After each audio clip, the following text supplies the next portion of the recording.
మనం గుడికి పోయినప్పుడు ప్రసాదం తీసుకొని లైన్లో నిలబడతాం, సినిమా టికెట్ తీసుకోనికి లైన్లో నిలబడతాం. కానీ గిడ రైతులందరూ లైన్లు కట్టిర్రు, ఓపిక లేక చెప్పులు పెట్టిర్రు అన్నట్టు లైన్లా.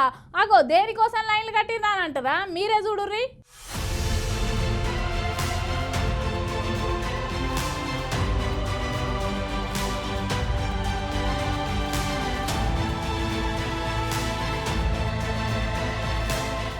రైతు బంధు లేదు, పొలానికి నీళ్లు లేవు, పంటకు యూరియా కూడా లేదు. పోనీ యూరియా కోసం వచ్చి తీసుకుపోదామంటే గోదాం అంతా ఖాళీ. జగిత్యాల జిల్లా గొల్లపల్లి మండలంలా గీ రైతన్నలు యూరియా బస్తాల కోసం ఎట్లా గుమ్మిగూడిర్రో చూడుర్రి. వాయబ్బ గింతగానం మంది ఉన్నారు.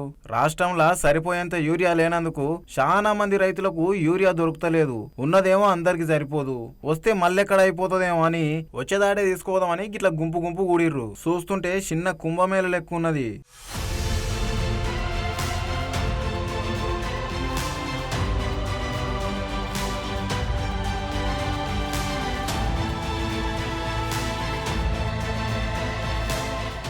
సంధిస్తే ఉరుకుతారేమని చేతులు అట్లే పట్టుకున్నారు గట్టిగా సెల్ఫ్కు. ఒక ఆళ్ళ యూరియా బస్తలిగినాక అయిపోయినాయనుకో మళ్ళా లోడ్ వచ్చే వరకు ఆగాలి. సరే జరకత టైం ఉంది ఇంటికి పోయేస్తామంటే పుసుక్కున యూరియా లోడ్ వచ్చిందనుకో మనకన్నా వెనకాల వచ్చిన వాళ్ళు ముందుగా పోయి యూరియా బస్తాలు తీసుకొని ఇంటికి పోతారు.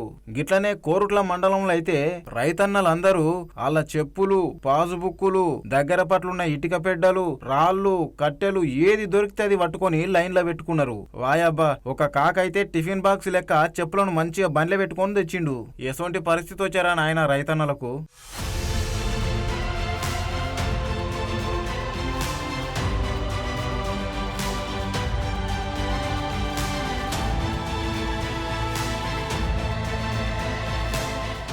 పొలం దగ్గర ఉండే రైతన్న గిట్ల లైన్లో ఉండాల్సిన పరిస్థితి వచ్చింది. ఆఫీసర్లను అడిగితేనేమో బోనస్ పెట్టినందుకు చాలా మంది సన్నోట్లేసిర్రు, గందుకనే యూరియా సరిపోతలే అని చెప్తున్నారు. ఇంకో 1,00,000 టన్నులు కూడా అవసరం అయితేవి గా వచ్చేదాకా గీ తిప్పలైతే తప్పవని చెప్తున్నారు వాళ్ళు. పంటను వండించుట్ల మనమే ముందు అన్న సర్కారు మరి పంటకు అవసరమైనంత యూరియా తయారు చేయాలని తెలియదా ఎట్లా అని రైతన్నలు అయితే సర్కారు మీద గరం గరం అవుతున్నారు.